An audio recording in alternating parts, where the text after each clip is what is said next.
Perkenalkan teman-teman, nama saya Wahyu Agus Kurniawan, saya dari Balikpapan. Uh, Kebetulan sharing Bu Iin ini luar biasa ya, dan itu pun juga terjadi pada diri saya sebetulnya.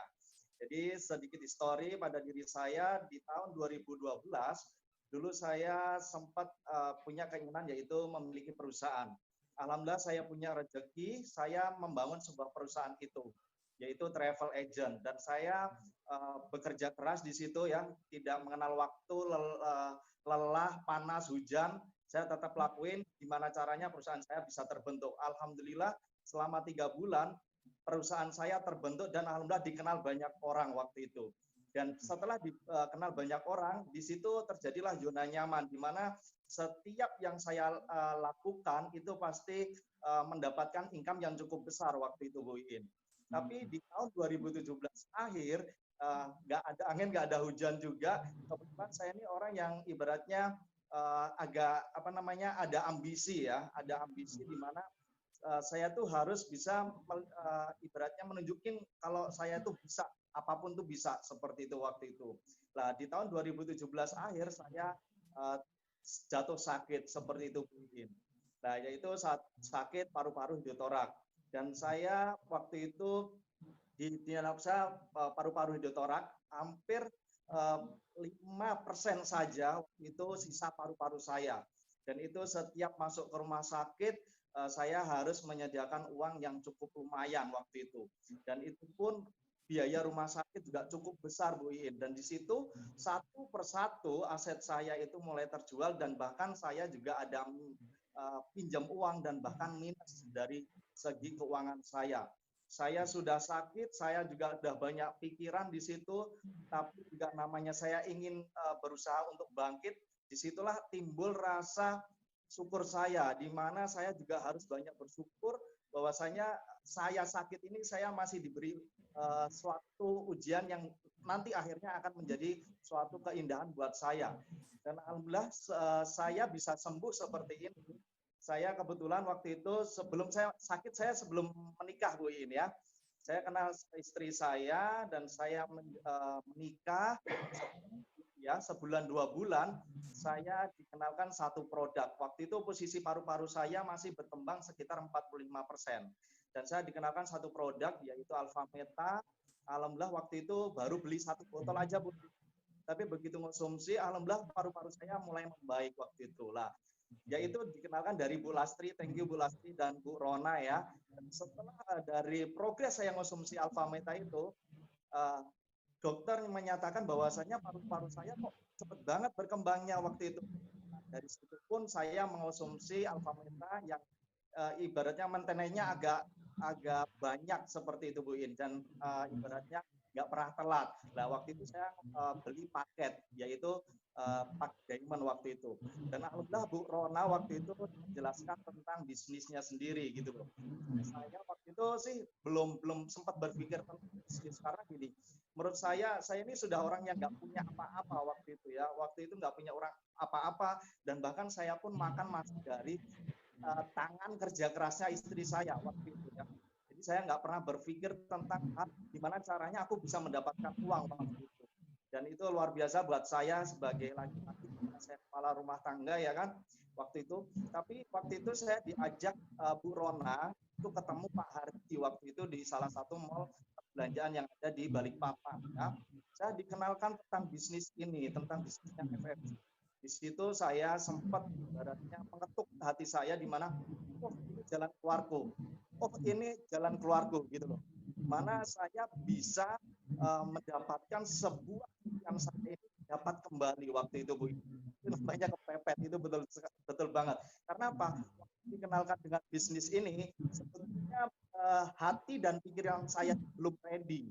Belum ready gimana? Karena waktu saya jatuh sakit, otomatis sudah banyak banget orang yang menilai saya itu sudah kayak nggak mampu. Bahkan banyak orang yang bilang perusahaannya Mas Wahyu bangkrut, itu pun juga bikin pikiran saya tidak tenang, ya, tidur pun juga nggak nyenyak waktu itu, dan bahkan selalu terbayang terngiang-ngiang kayak gitu loh. Tapi alhamdulillah Pak Hardi juga meyakinkan saya bahwasanya saya bisa waktu itu, dan Bu Rona terutama ya. Dan alhamdulillah saya mengikuti mentoring program waktu itu, Bu Iin.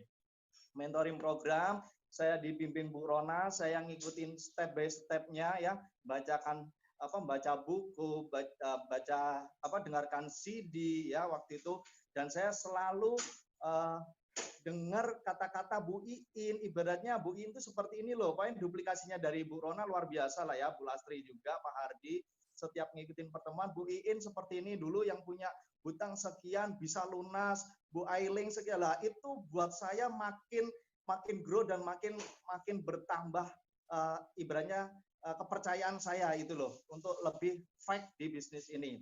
Dan memang waktu jujur saya menjalankan bisnis ini itu perlu hati yang sangat damai, karena waktu saya menjalankan bisnis ini dulu saya sempat berkata pada diri saya, ketika nanti saya sembuh, saya tidak akan ketemu orang-orang tentang travel lagi, orang-orang yang dulu pernah ikut travel saya gitu ya.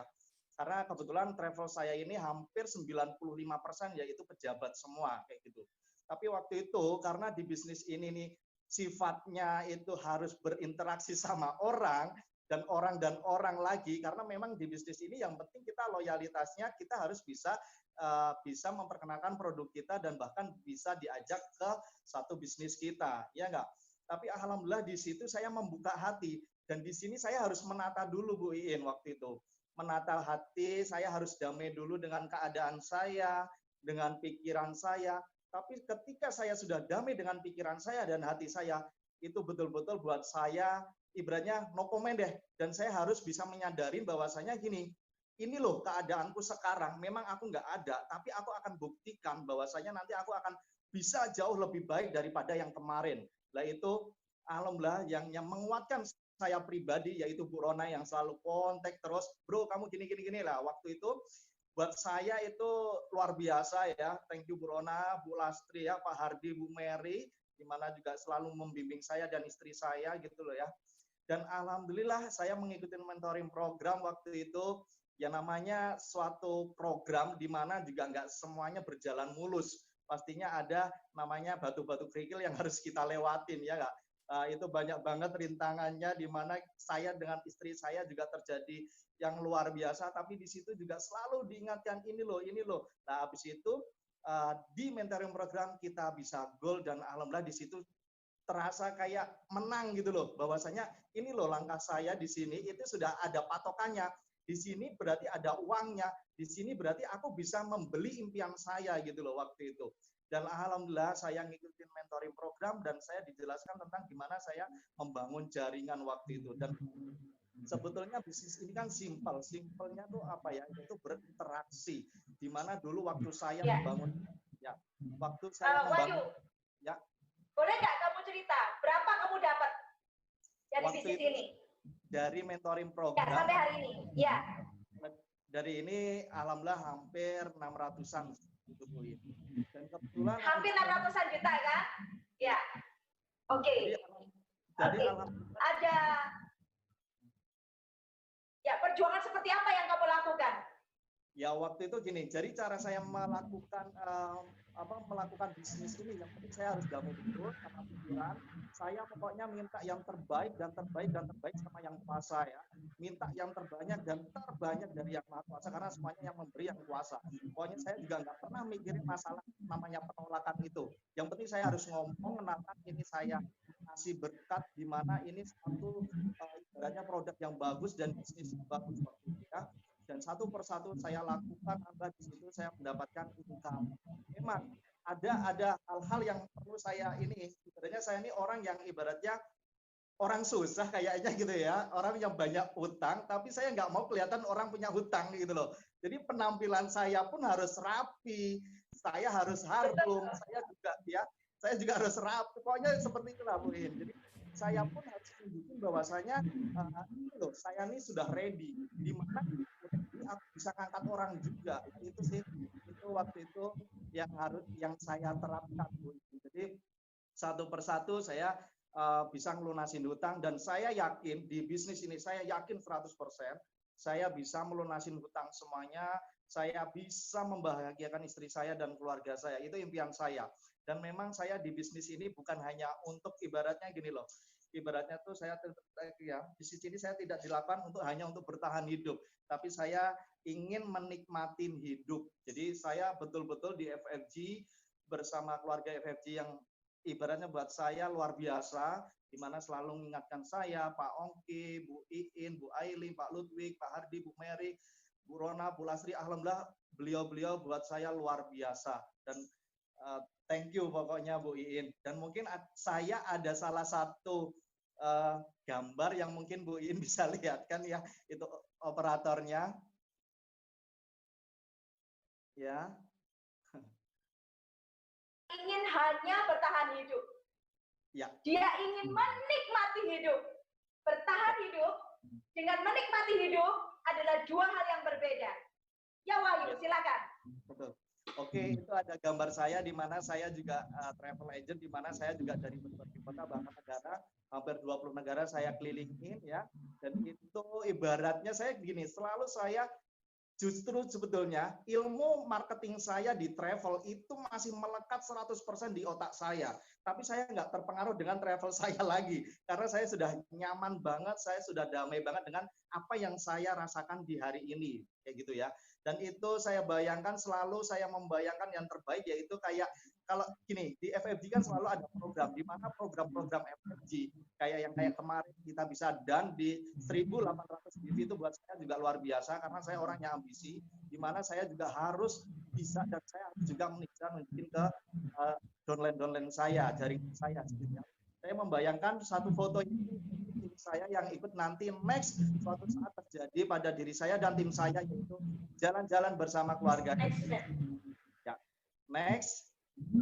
Tuh, nah ini Pak Bu, jadi ada satu goal ataupun ada target saya pribadi. Jadi di mana saya gini, itu kan ada gambar satu panah di mana titik merah itu harus yang saya capai, ya enggak? Di situ saya harus bekerja keras, gimana kreativitas saya yang dibilang tadi ya Bu In bilang gini, potensi itu memang harus digali dan harus dikeluarkan, karena kalau enggak dikeluarkan itu malah buat kita pribadi juga kita termurung, kita cumanya melihat orang itu oh bisa, aku nggak bisa lah, seperti itu. Jadi alhamdulillah saya di sini potensi saya keluarin dan saya menulis suatu target di mana setiap hari saya harus ada closing, harus ketemu orang, siapapun tuh orang, mau ketemu orang tukang bensin kah, mau waktu sholat, apapun itu saya harus closing. Kalau besok hari ini nggak closing, besok pun lagi saya datangin lagi tuh orang tersebut sampai nanti bisa closing. Bukan masalah maksa, bukan. Cuma saya terkadang juga saya punya ibaratnya ini hal yang baik kita ngasih berkat seperti itu. Dan saya punya target bulanan, target 3 bulan dan bahkan 1 tahun, dan alhamdulillah bismillah saya berdoa Bu In, mohon doanya untuk para teman-teman semuanya yang di sini 5 tahun ke depan kita sudah, saya dan istri saya semuanya saya doakan juga kita bisa damai di bisnis ini, bebas waktu, bebas uang, bebas kedamaian kesehatan, karena kita tentunya kalau kita damai semuanya pasti tentunya ingin damai kesehatan juga. Mungkin itu Bu Iin. Ada satu gambar lagi yang buat saya itu. Sebentar Ayu. Ya. Teman-teman perhatikan ya, dia punya target 5 tahun. Jadi Wahyu, saya yakin setiap kali dia bangun pagi, dia sudah tahu gambaran 5 tahun ke depan hidupnya seperti apa, dia sudah tahu persis. Sudah. Ini yang mesti dipelihara. Jadi dari 5 tahun dipegang gambarannya. Setiap bangun pagi itu dibayangkan. Terus seperti itu. Tetapi kita bagi target 5 tahun ini menjadi target tahunan, 12 bulan. Dan target 12 bulan dijadikan 3 bulan. Kemudian target 3 bulan dibagi lagi menjadi target bulanan. Kemudian menjadi target mingguan dan target harian. Jadi artinya kalau Wahyu mengikuti target hariannya, pasti dia akan mencapai target 5 tahunnya.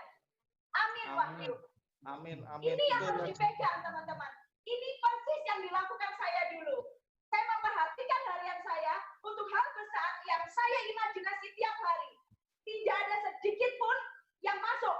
Orang bilang Lutfi bakal meninggal. Saya bilang no. Sila bilang nggak bisa sembuh. Saya bilang no. Sembuh. Bisa. Kami kaya raya. Dan itu terjadi. Oke, gambar terakhir coba. Amin. Amin, Wahyu. Amin. Yes, kamu ceritakan tentang gambar ini.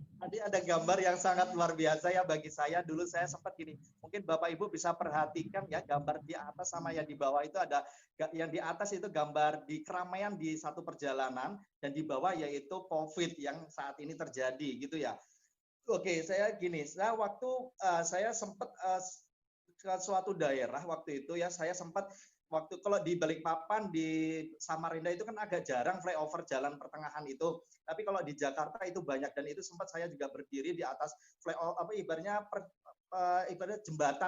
jembatan penghubung, saya berdiri di situ, saya sempat gini membayangkan dan berkata waktu itu, gila, satu jalan ini penuh dengan kendaraan, dan saya selalu mengatakan gini, ya Allah, luar biasa ya, orang Indonesia ini hampir 99% orang yang pemberani dan berani mengambil resiko seperti itu. Apa yang bisa saya katakan itu ada satu perkataan saya yang gini. Ibu Bapak bisa lihat foto-foto yang ada di depan ini ya, ibaratnya gini. Di jalan itu Bapak Ibu bisa lihat di jalan banyak kendaraan yang berlalu lalang dan bahkan sampai macet seperti itu, yaitu kendaraan dan mobil. Saya sempat gini, 99% kendaraan itu, motor dan mobil itu dalam kondisi kredit, itu pasti. Yakin, mungkin Bapak Ibu bisa berpikir seperti itu, saya berpendapat seperti itu soalnya. 99% jalan yang penuh dengan kendaraan itu hampir 99% yaitu kredit. 1%-nya yaitu lunas. Amin, pasti keluarga FFG ya tentunya ya. Dan ibaratnya gini, kalau kita jalan ke suatu perumahan, pasti kita akan melihat perumahan yang bagus-bagus. Dan Ibu Bapak bisa berpendapat lagi, 99% pasti di dalamnya juga masih kredit ya. Dan orang yang kredit itu masih bisa tidur, tidurnya bahkan termimpi-mimpi, dan itu pun juga terjadi sama saya masih kayak hutang masih bisa tidur, tapi di kepala luar biasa kalau begitu pagi afirmasi tindakan itu harus kita lakukan. Nah, mungkin Bapak Ibu bisa lihat foto yang di bawah, yaitu terjadi COVID, yaitu ya COVID, jalan jadi sepi. Nah, itu yang membuat saya ibarat gini, passive income itu penting gitu loh.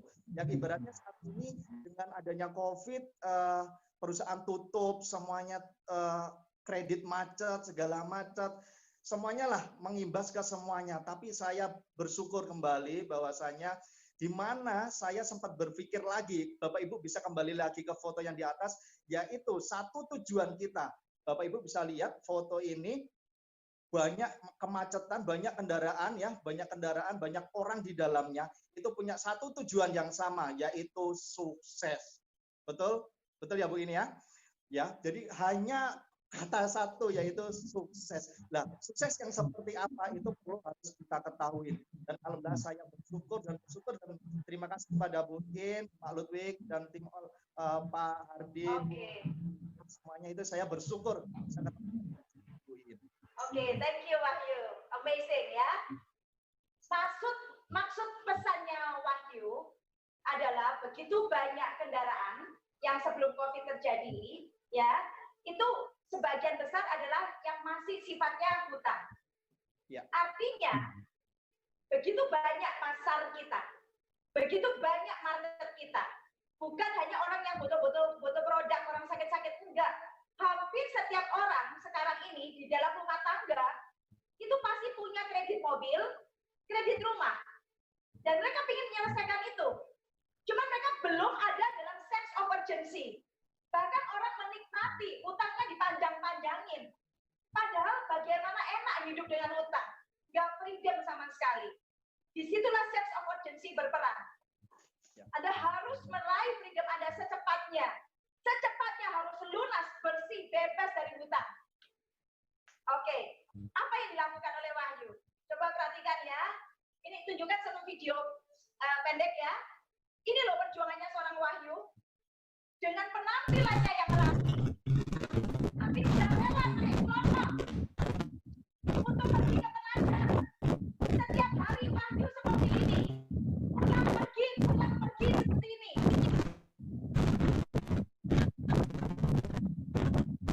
Ini motornya dinaikkan ke motor dan dia harus angkat sendiri.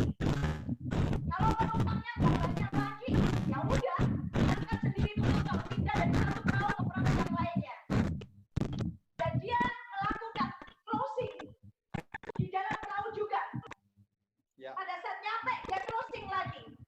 Ya, betul. Hari ini dia closing diamond. Kamu closing diamond ya?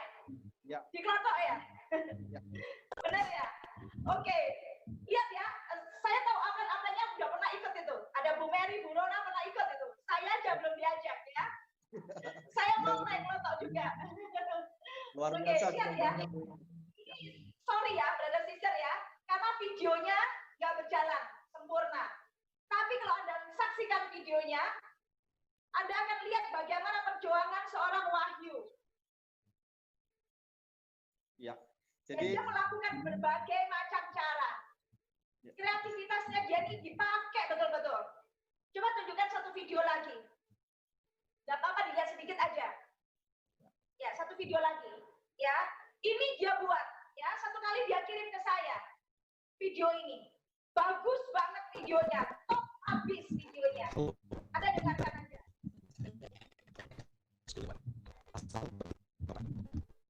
Jadi dia membuat video bagus banget yang mengiklankan tentang produk Alpha Meta, Alpha Speed, dan Cytomax.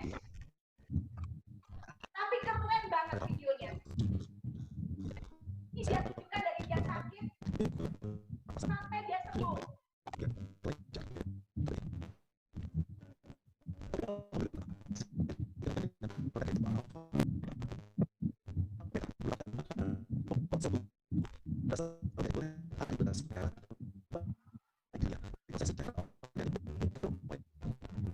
Oke ya, berhubung videonya nggak bisa, nggak apa-apa. Oke, next Deltisel saya janji akan perbaiki, ya. Kita akan cari. Oke ya, nggak apa-apa. Nah, sekarang saya ingin Anda membayangkan kondisi Anda sebagai seorang Wahyu. Ya, beliau yang habis sembuh dari sakitnya. Kemudian dia mencari berbagai cara bagaimana dia supaya bisa closing lebih banyak setiap hari. Dan dia melakukan perjalanan Balikpapan Penajam itu bolak-balik. Pulang malam dalam kondisi kecapean. Iya, jam 12 malam. Dan dia juga masih membuat video itu. Waktu buat video itu dia senang sekali dan banyak sekali closing terjadi. Ini orang yang sebetulnya dia sudah nggak kepepet lagi karena dia udah sembuh ya, sebetulnya udah sembuh. Nah, tetapi dia memakai sense of urgency-nya untuk mengejar target yang lebih besar. Karena dia punya target 5 tahun itu yang begitu jelas, begitu crystal clear.